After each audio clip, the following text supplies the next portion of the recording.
Stop handing your attitude to whatever happened this morning. A delayed payment does not own your mind. A rude man does not own your temper. A setback does not own your confidence. And yet, every single day, men hand these things away without a fight.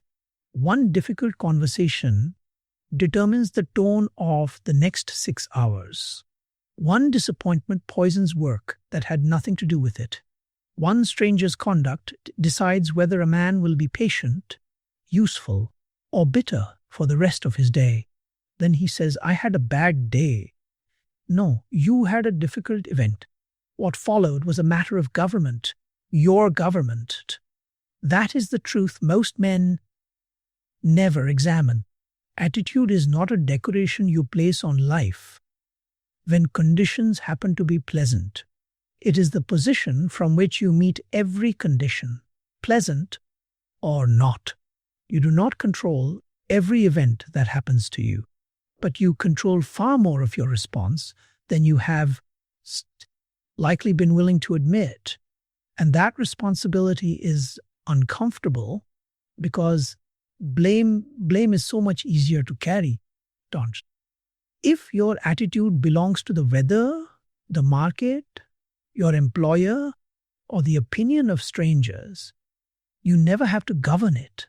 You can simply say, "They made me this way today." But the price of that excuse is enormous. You have handed other people authority over your most useful instrument, your own mind. Take it back. MG, a positive mental attitude does not mean smiling at foolishness. It does not mean calling a loss a victory or pretending a weak plan is strong. It means facing fact without surrendering command.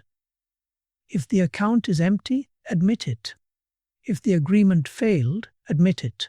If you made a poor decision, admit it. Then ask the only question that matters. What attitude gives me the greatest power to improve this? Languor may feel powerful. Often it is only noise. Self-pity may feel justified. It rarely produces a better decision. Fear may feel protective. Often it simply narrows the field until you can see nothing but danger. Your attitude must serve the purpose. That is the standard. Do not ask what you feel like giving the situation. Ask what inner position will help you deal with it intelligently. Picture a man who watches a customer walk away from his offer. One attitude says, "People never appreciate good work." Another attitude asks, "What can I learn from this refusal?" Was the value unclear? Was the timing wrong? Was this simply not the right customer? The event is identical. The mental position is what changes everything that becomes possible afterward. This is why attitude carries real economic value. It shapes judgment. It shapes persistence.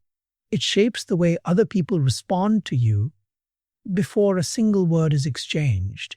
A man who enters a negotiation expecting insult will behave entirely differently from a man who enters composed and alert. A man who expects defeat notices every reason to retreat. A man who expects to find a useful answer simply searches longer. Expectation is not magic. It directs attention. Attention directs conduct. Conduct produces consequence. You must stop treating attitude as something that merely happens to you. Mood may happen. Fatigue may happen. Irritation may rise before you ever invite it. But attitude is larger than the first feeling. Attitude is what you decide to do with that feeling. Peng, you may wake discouraged. Fine. Do not build a philosophy around one discouraged morning. Get dressed. Do the necessary work. Keep the appointment. Speak properly. Often, action repairs what thought alone could never touch. You do not need to feel strong before you behave with strength.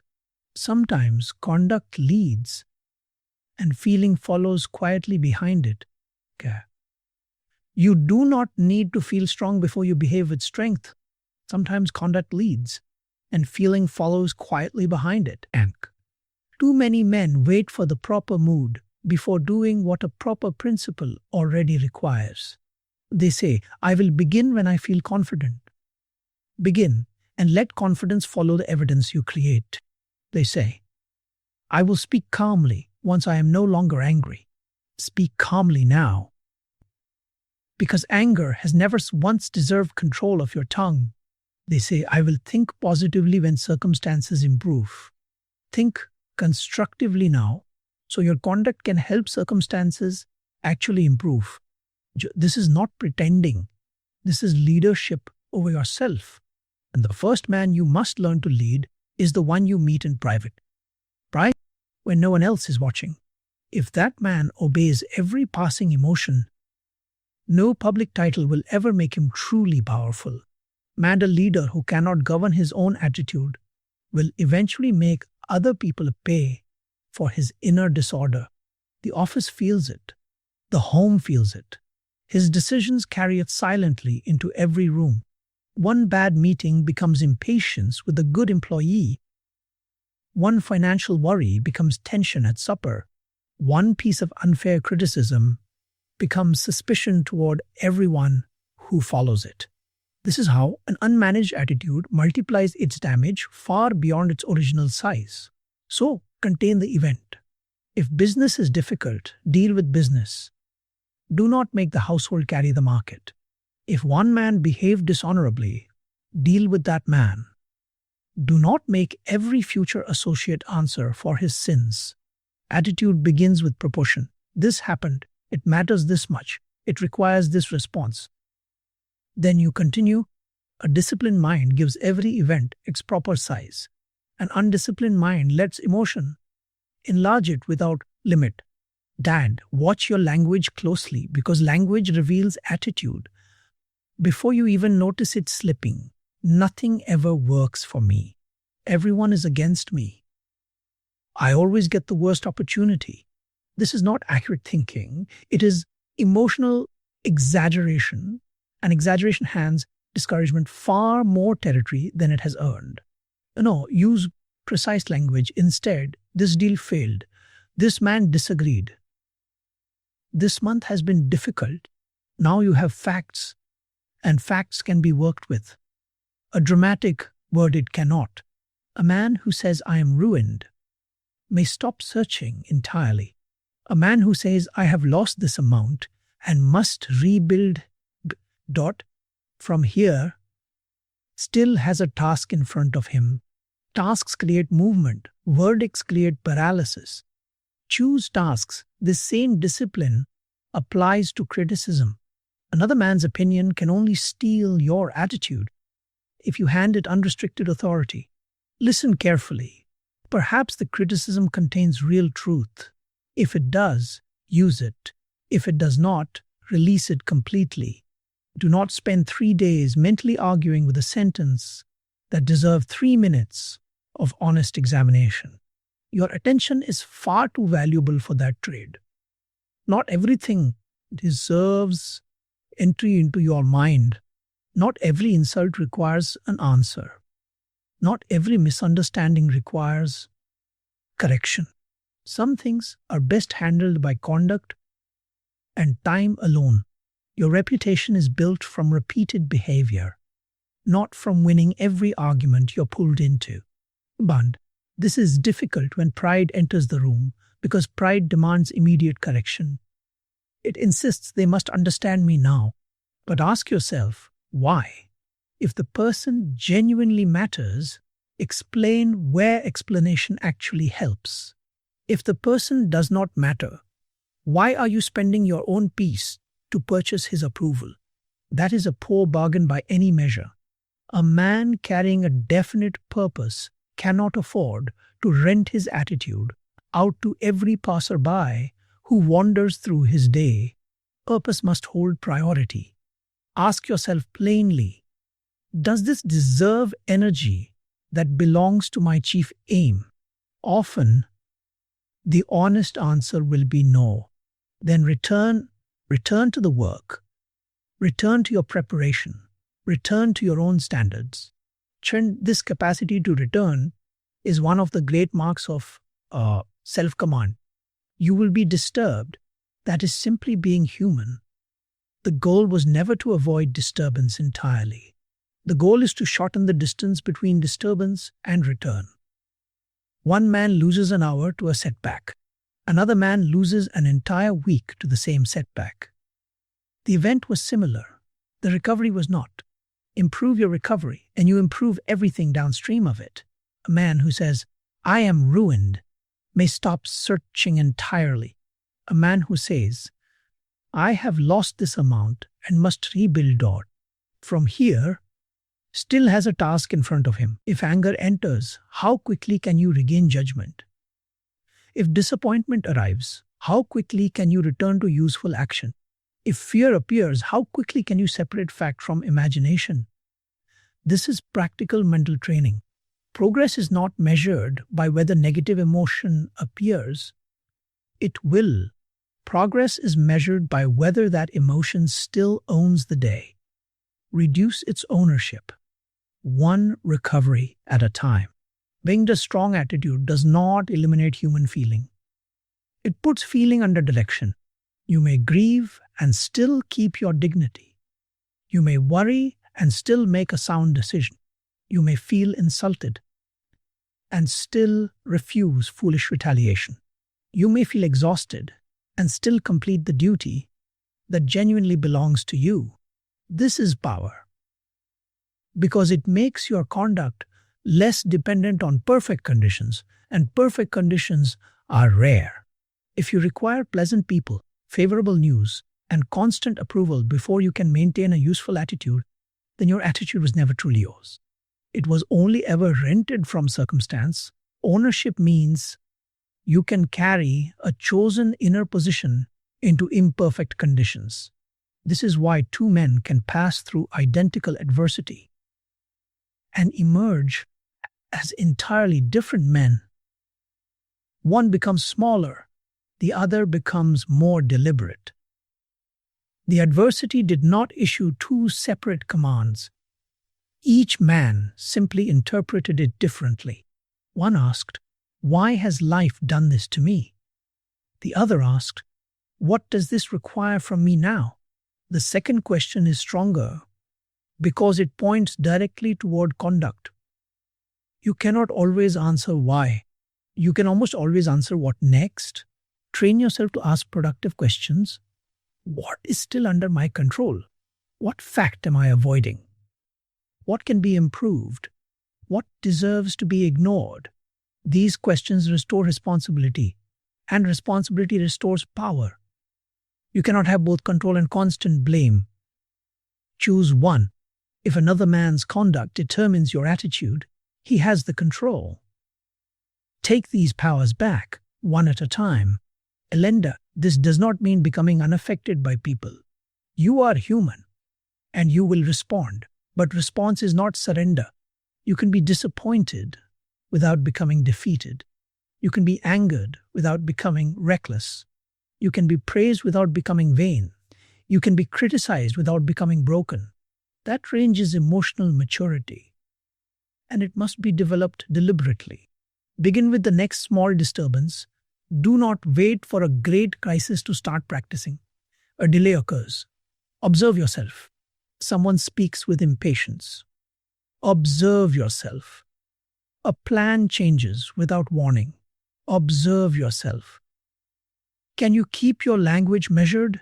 Can you avoid spreading the irritation to someone who had nothing to do with it?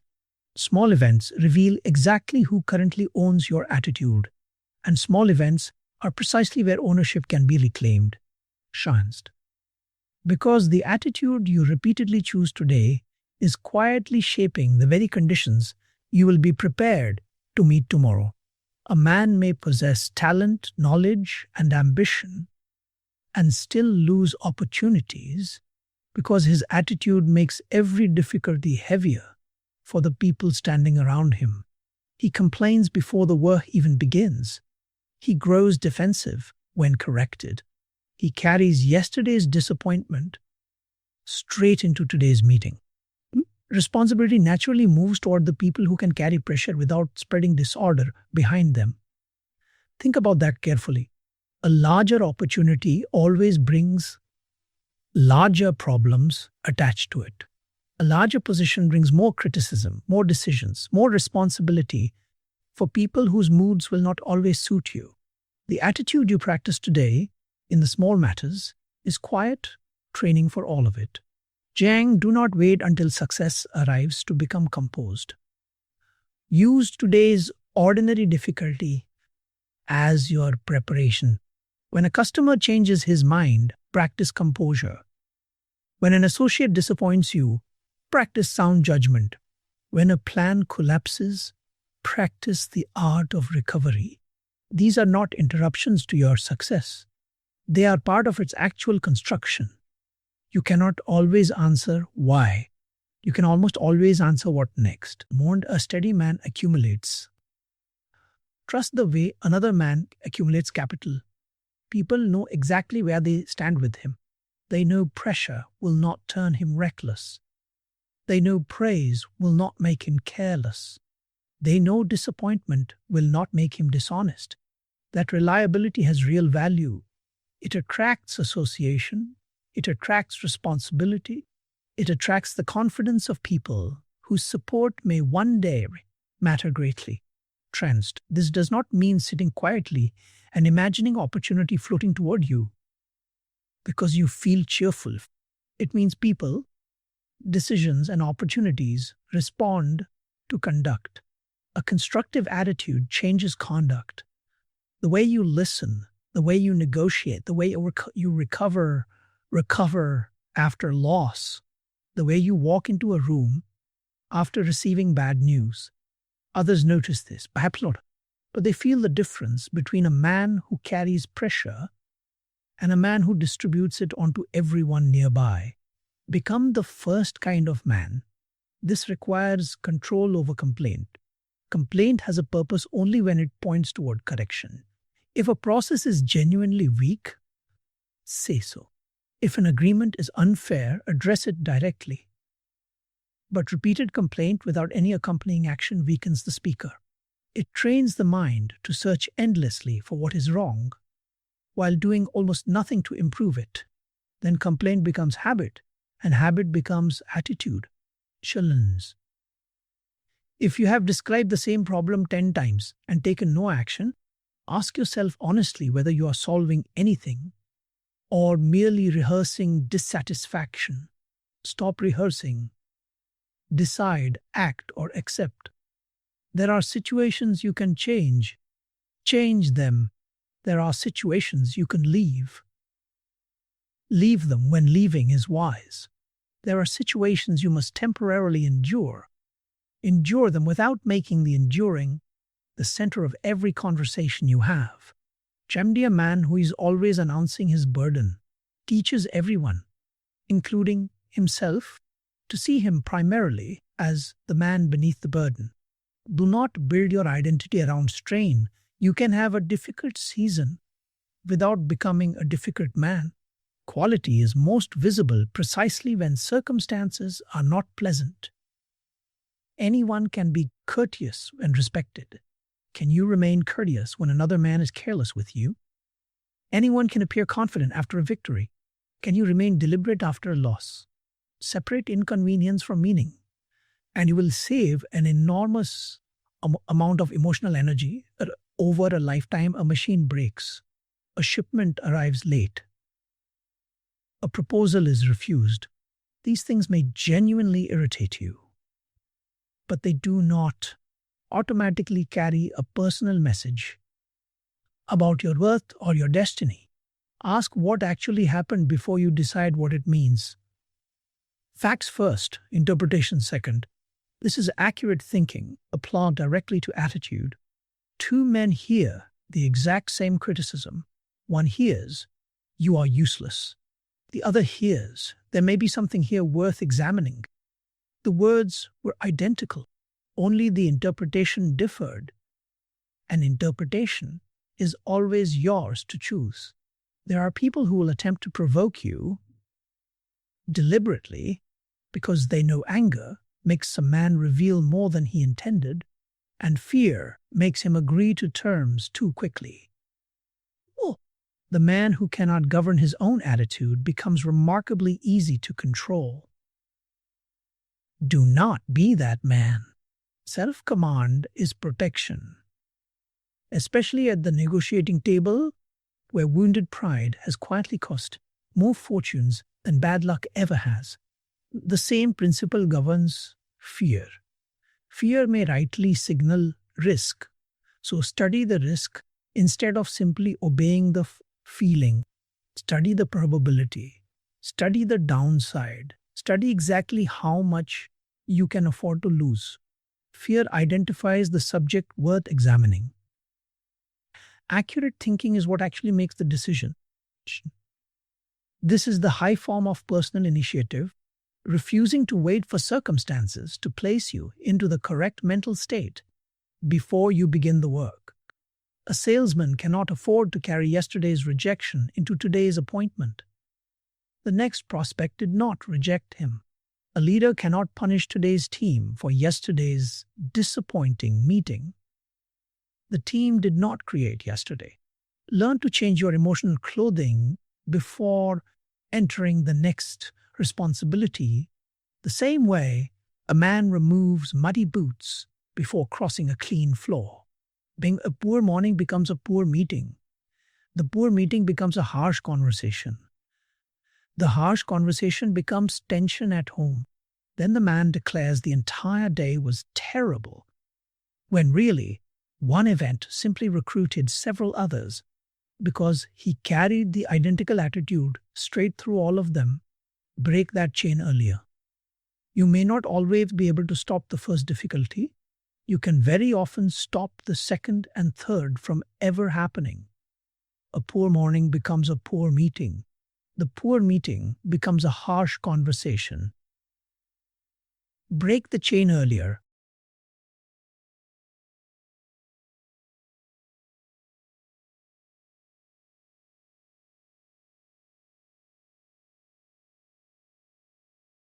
It is easy to praise a strong attitude when the road is short. The harder question is whether you can keep it when the road grows long. Anyone can stay hopeful for a few days, but what happens when the result is late? When the work continues and the reward does not arrive? That is where attitude stops being a mood. It becomes principle. And principle does not ask how you feel before it tells you how to stand. A temporary difficulty can be met with excitement. A long difficulty requires character. The man who depends on inspiration will eventually run out of it. The man who depends on principle can continue long after emotion goes quiet. Optimism says, I believe things can improve. Principle says, whether they improve today or not, I will still think accurately, act honorably, and do what belongs to me. That is stronger. Can you remain excellent before excellence is recognized? Can you keep preparing when nobody is applauding the preparation? Most people are easy to govern because they require constant confirmation. Praise them and they rise, ignore them and they shrink. Do not be that dependent. If you need applause to remain disciplined, applause already owns part of your discipline. Take it back. Do not confuse invisible accumulation with failure. Reputation builds slowly. Trust builds slowly. But do not let patience protect a poor method either. If effort has produced no useful movement for a long stretch, examine what's weak and adjust. A constructive attitude is not stubborn cheerfulness. It can say plainly, this plan is weak. Then ask, what do we do next? A negative attitude concludes everything is hopeless. The difference is never whether reality gets admitted. The difference is whether reality becomes instruction or defeat. Protect the instrument too. A tired man mistakes exhaustion for truth. He says, I cannot do this, when really he cannot do it tonight. Rest before making permanent conclusions from temporary depletion. Separate the lesson from the wound.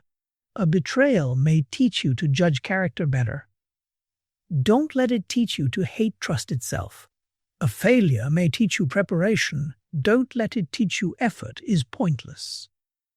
Carry the lesson forward. Heal the wound. That is how a man stops becoming a collection of old reactions and becomes, instead, a collection of refined principles. That is character. And character stabilizes attitude because you no longer have to invent a response every time something goes wrong. You have already decided. Know what you refuse to become under pressure. I will not become dishonest because money is tight. I will not become cruel because I am disappointed. I will not become careless because nobody is watching. These commitments give you a center, and a centered man is difficult for circumstance to throw around. Dear. But there is one final test beyond endurance, whether you can keep that same self-command. When life finally starts treating you better, pressure disciplines some men. Relief loosens them. Recognition changes them. When money improves, do you still manage it carefully? When people praise you, do you still listen for truth? Success should enlarge responsibility, not vanity. Keep people around you who will still tell you the truth. Once you have the power to silence them, and remember where it all started. It began the moment you stopped giving your attitude away. The moment you stopped letting one rude remark own an afternoon, one loss own a week, one disappointment curdle into bitterness. You learned that events may enter your life without ever receiving command over your character. That is the freedom you were seeking, not freedom from difficulty, freedom from being governed by whatever happens next. Bound. This command is never established once and forever. It must be renewed at every new level life offers you. Greater money can awaken greed. Greater authority can awaken pride. Meet each condition with the same question: who is governing whom? Choose patience when anger would create damage. Choose courage when fear exaggerates the danger. Choose persistence when delay is testing your commitment. These choices become habits. Habits become character. Character becomes destiny more reliably than any passing mood ever will.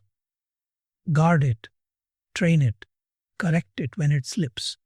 Because once you learn to govern your own attitude, circumstances may still challenge you, but they can no longer decide who you become.